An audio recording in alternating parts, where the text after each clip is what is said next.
Overview of skill development आणि employment याच्याबद्दल थोडंसं बोलायचं आहे. आज सकाळी ओके, आज सकाळी जे रिपोर्ट जेव्हा समरी डॉक्टर मायंदे देत होते त्यावेळेला बरेच काही फिगर्स आपल्यासमोर आले. एक स्लाईड पुढे घ्या. तर आपण थोडासा मॅक्रो व्ह्यू बघूया महाराष्ट्र स्टेटचा.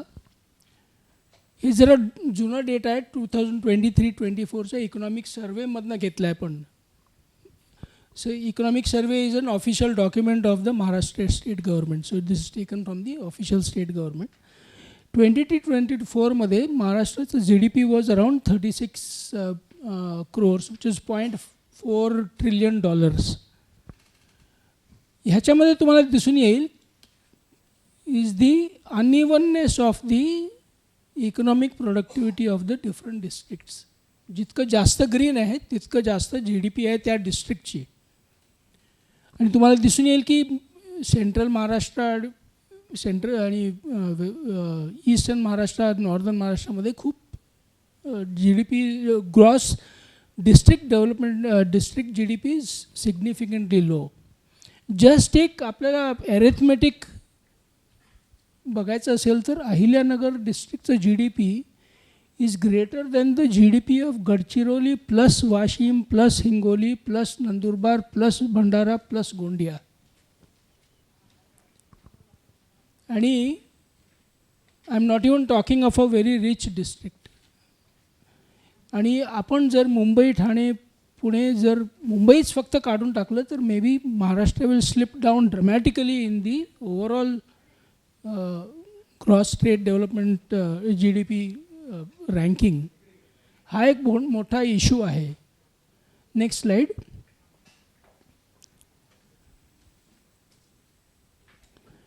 इथे again I think doctor Mayande also summarise this is also from this is giving you a picture of the per capita district wise. जितकं रेड आहे तितकं कमी पर कॅपिटा इन्कम आहे आणि green is on the higher side. तर तुम्ही बघाल की लोएस्ट जी per capita income in Maharashtra today is about 2 lakhs per year per person. But in the highest, which is in Mumbai, 6.6 lakh rupees per person per year. So this is also dramatically different. It is 3 times the gap between the poorest and the richest district of Maharashtra. We'll go forward. Next slide, please. This is another very striking statistic. हे जरा जुनं आहे, 2020-2021चा data आहे. Again sources from the Maharashtra economic survey. ह्याच्यामधलं जे funnel आहे म्हणजे शाळेतली मुलं as they graduate or go into higher levels किती पर्सेंटेजनी त्यांचा कमी होत जातो. What is the level of dropouts. So if you see almost more than almost 65% students are dropping out after 12th standard. हे 2021चं आहे, बट 5 वर्षानंतर काय, I don't think it is going to be very significantly different.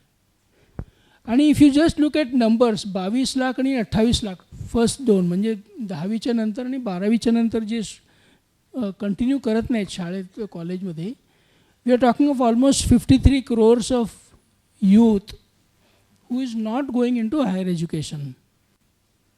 Now compare that with what is the level of vocational education or alternative education programs for such people who are not going to higher education.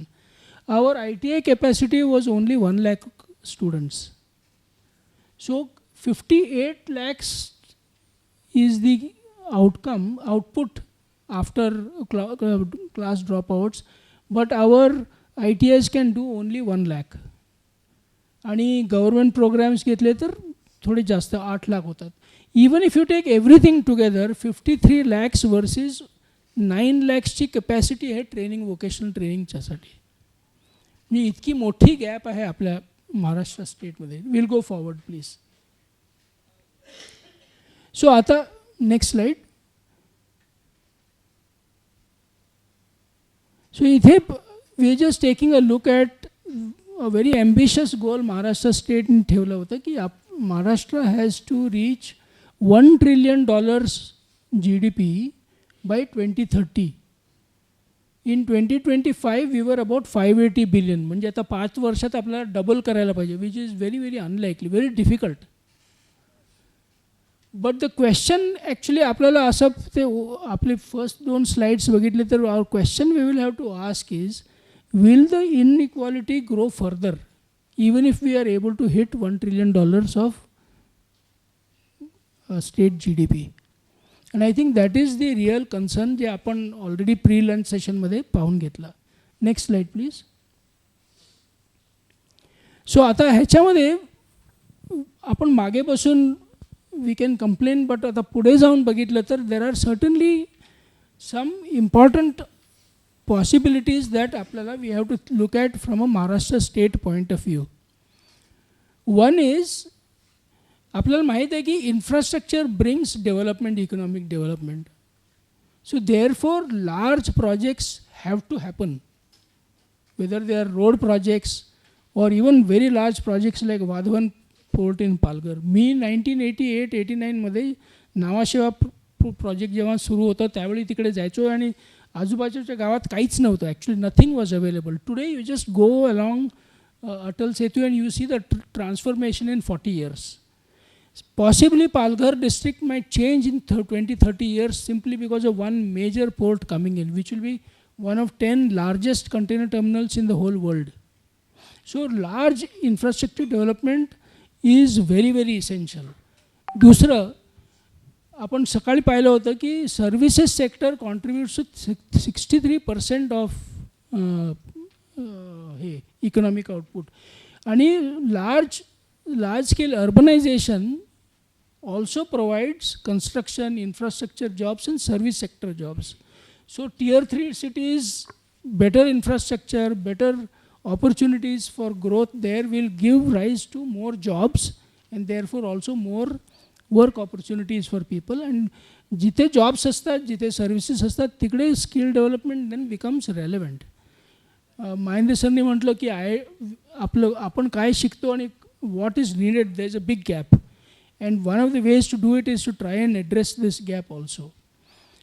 Now बाकीचे जे points आहेत मी थोडंसं I will just give a little bit of a background. Is आता in the last several years आपण पाहतोय की बरंच काही at a macro level things are changing. One is mobility.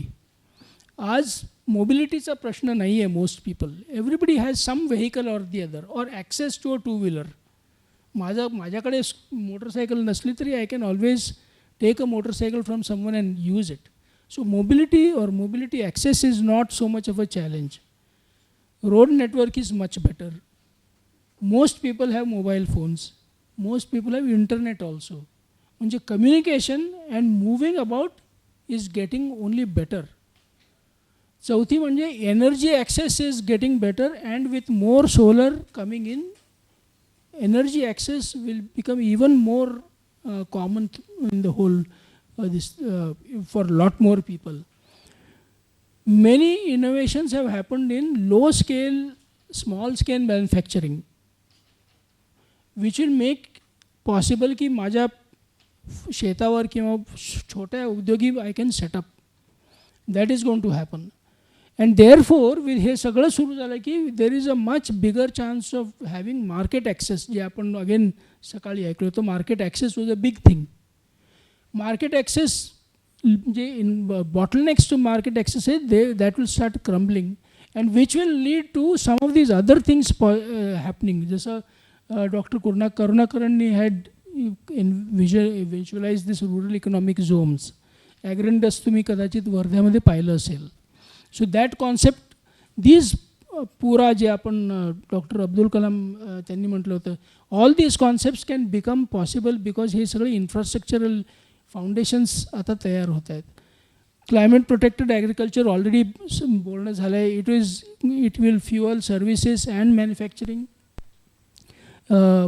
Energy generation at local level, म्हणजे फार्मवर solar power generation will become affordable, and that will mean much greater access and availability of energy across the country, and particularly हे जे आहेत will become particularly useful in these districts where there is not that much economic growth. Next slide please.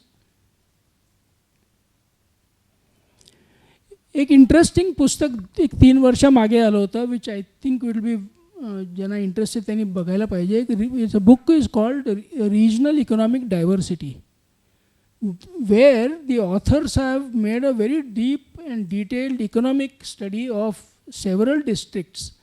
आणि त्यांनी they have said की आता to look at macro, आपण just to look at India as a whole does not make any sense. Just to look at Maharashtra as a whole also does not make sense.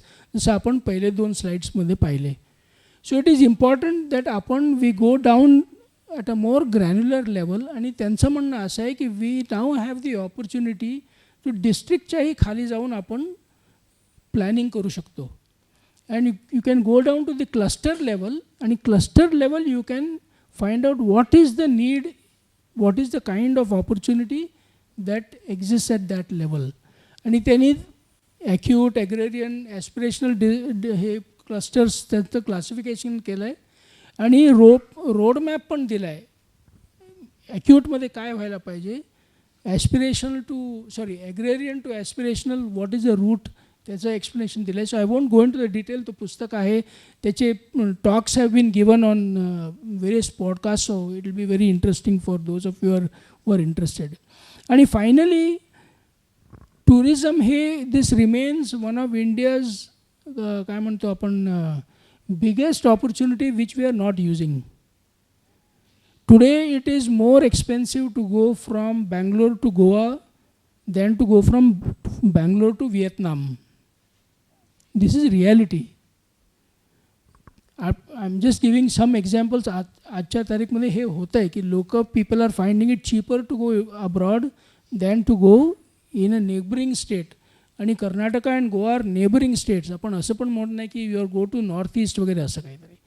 आणि जोपर्यंत टुरिझमला आपण तितकं, Kerala everybody knows, I mean God's own country has completely changed the economic industry of tourism industry of Kerala. So tourism remains one of the major opportunities. So these are some of the main points that I wanted to share की in terms of skill development we know there is a big gap.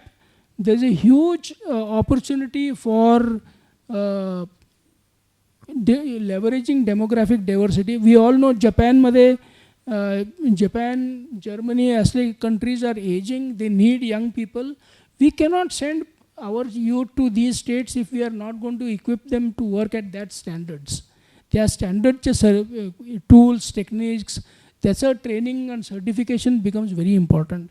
And I think one thing which upon ह्या सेक्टरमध्ये we will have to do is develop much stronger career guidance and mentoring opportunities for children, for youth to know की काय करता येईल मला आणि कुठे opportunities आहेत. आता काय होतं आहे की एक व्हाईट कॉलर जॉबसाठी 200-300 ॲप्लिकंट्स येतात, पण एक ब्लू कॉलर जॉबसाठी हार्डली 2-3 ॲप्लिकेशन्स असतात. So that is the डिस्पॅरिटी.